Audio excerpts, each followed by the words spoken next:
So I recently cleared out my closet in order to move my desk and gear into there to have a little recording editing bay to myself. In doing that, I had to get rid of a lot of random garbage that I can't believe I didn't clear out sooner.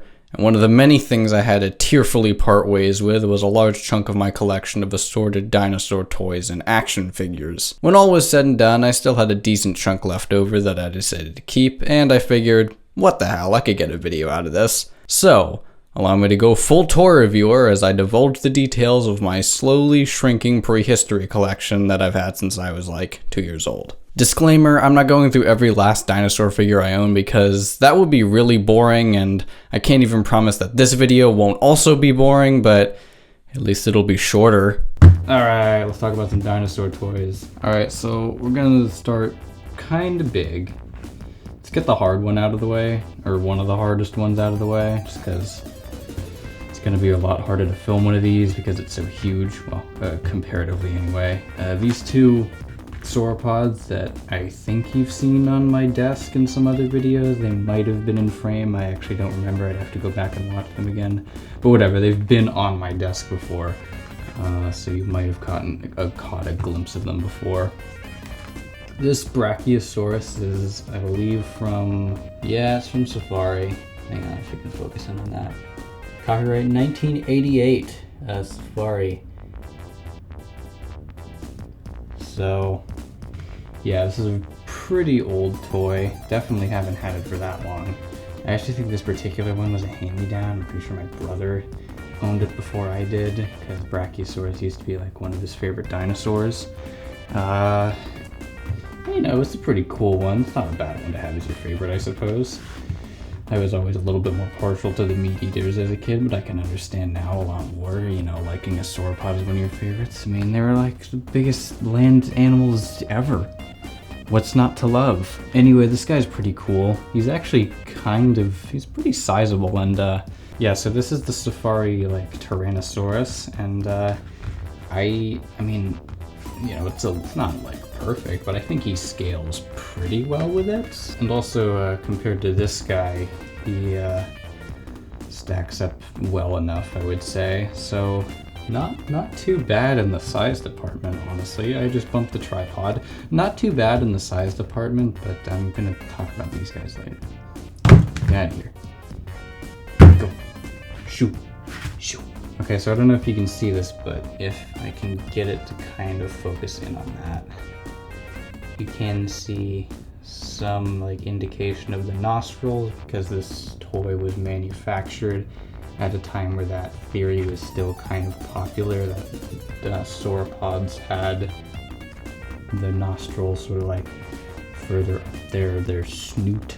Whereas when we get to like the Diplodocus figure that I have here, which I think is a little bit later, they have it correctly placed where it most likely was in reality. I say most likely because, you know, nothing is set in stone and anything's possible.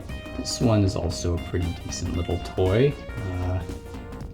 Obviously, not really much to distinguish it as a Diplodocus, other than the fact that it says that it's a Diplodocus on its belly. But aside from that, if you just looked at this, there's nothing to really here. I mean, you kind of have like the whip tail, but it's not as disproportionately long as it may have actually been on the real animal. They might have actually been a little conservative with that in this instance, which isn't really 100% the toy's fault. It's more so nature's fault for designing so many animals that looked practically identical to one another. All right, next we have a T-Rex, which was one of my first dinosaur toys. One of the first that I was like all my own, and then I didn't borrow from someone else. Oh, I didn't realize this at first. They actually list the length of them on the underside. So it says 14 meters. Not terribly inaccurate, I don't think, at least as far as our most modern estimates go.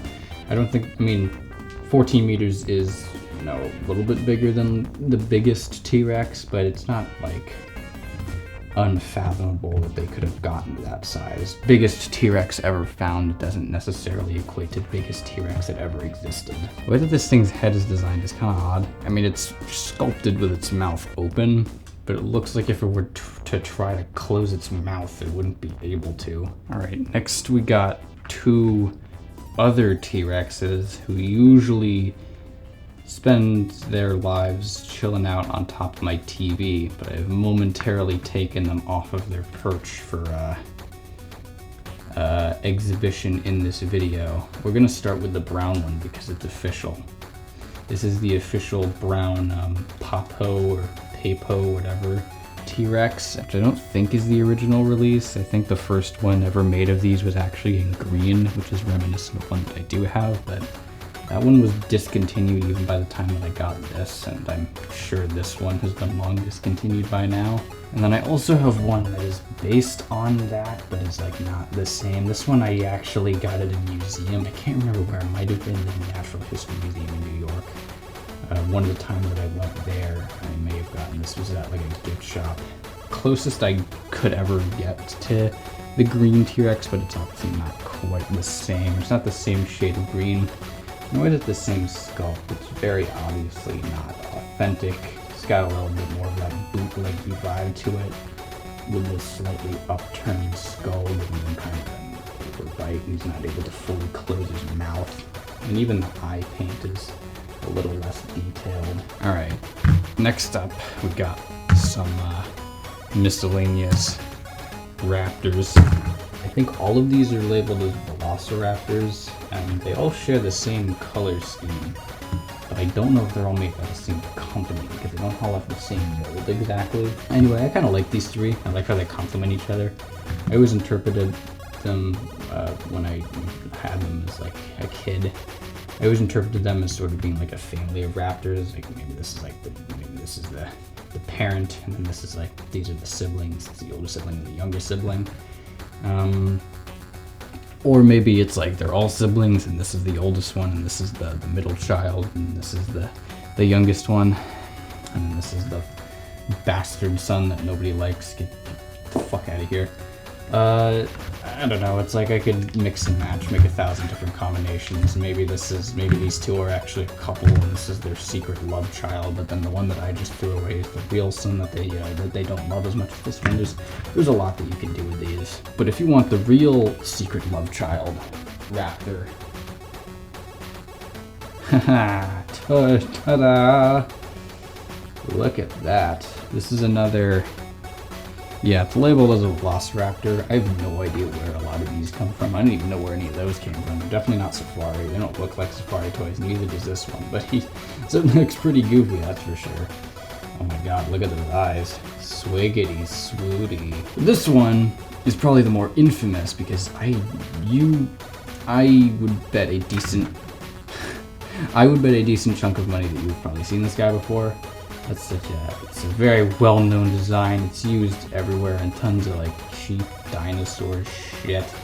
You see this all over the place, and it's a really weird design because it's one of the first times we've had a design that seems like it kind of came from Papo's, I still don't know, Papo's own head. This is some weird like amalgamation between the Jurassic Park T-Rex and the V-Rex from Peter Jackson's King Kong.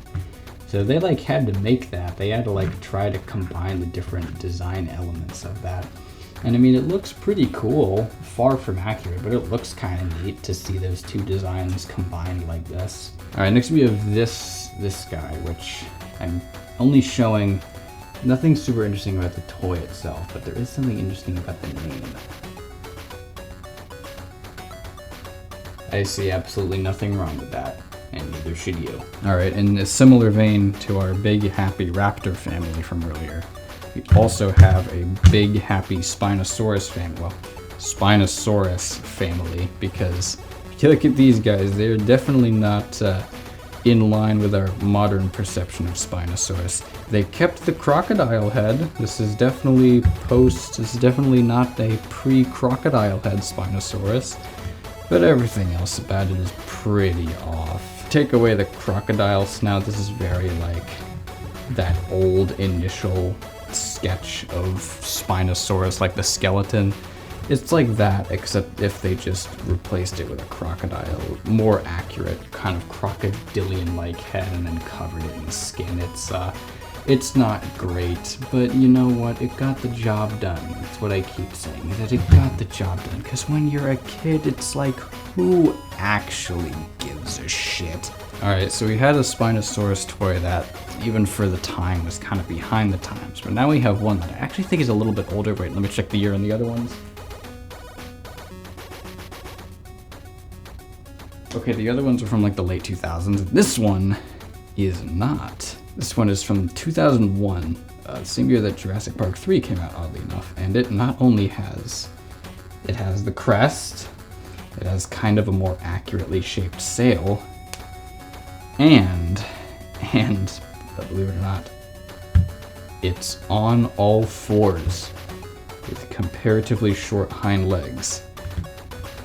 Pretty ahead of its time for 2001. They were already pumping out, you know, by all, especially by the standards at the time, pretty accurate Spinosaurus toys at the time. Of course, no paddle tail, but the fact that they got this far with it, I'm impressed enough by.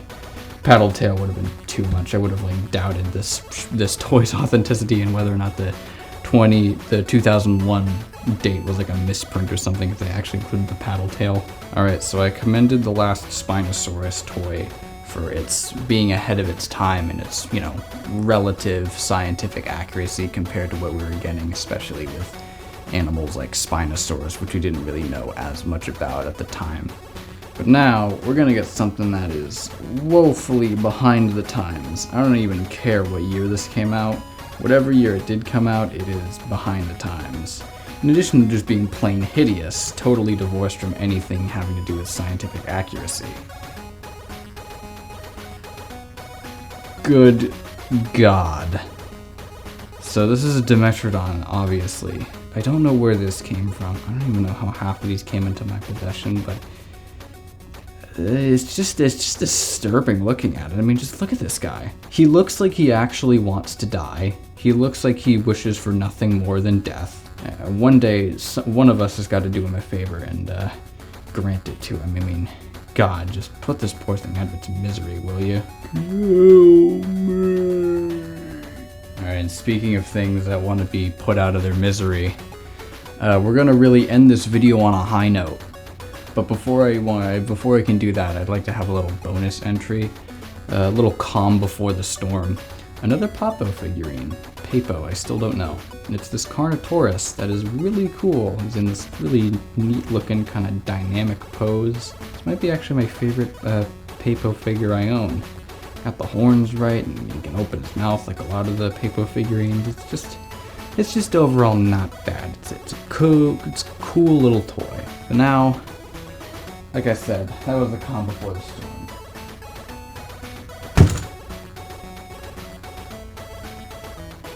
Oh, old friend, the years have not been kind to you.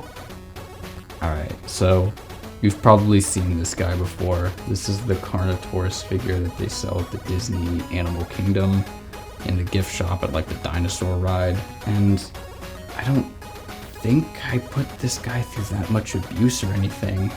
It might have just been the years he spent in storage. Or maybe these toys, they're very flimsily constructed and just aren't meant to last. But this guy is in really, really rough shape, as you can probably tell. Horn is bent and like it's all compressed and stuff from being pressed in so much.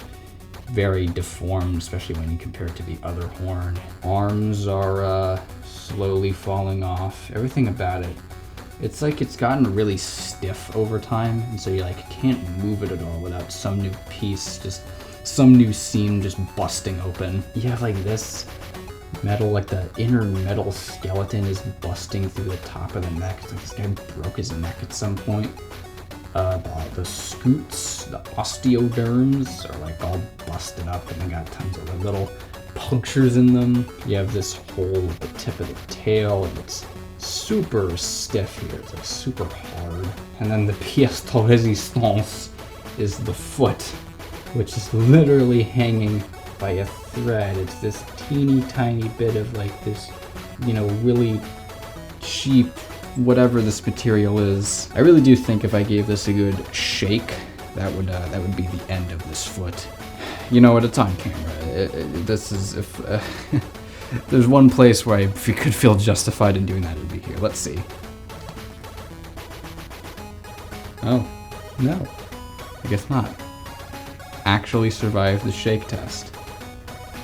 But, whoa, oh no, oh, the stuffing is falling out, okay. Carnotaurus, I'm sorry, but this foot, there's no saving it. We're gonna have to amputate. We're gonna do it, we're just gonna do it. We can't take it slow. Can't take it slow. We gotta just do it, man. We gotta just rip the Band-Aid off. This is awful. There's even more bits flaking off as I'm doing this. This is so terrible. Stuffed animal cruelty right here. I'm just getting my channel deleted. I'm so sorry for this. I really am. This feels terrible. I feel like I'm gonna have to go to confession after this. This is just so many sins I'm committing right here. It's this tiny little thread.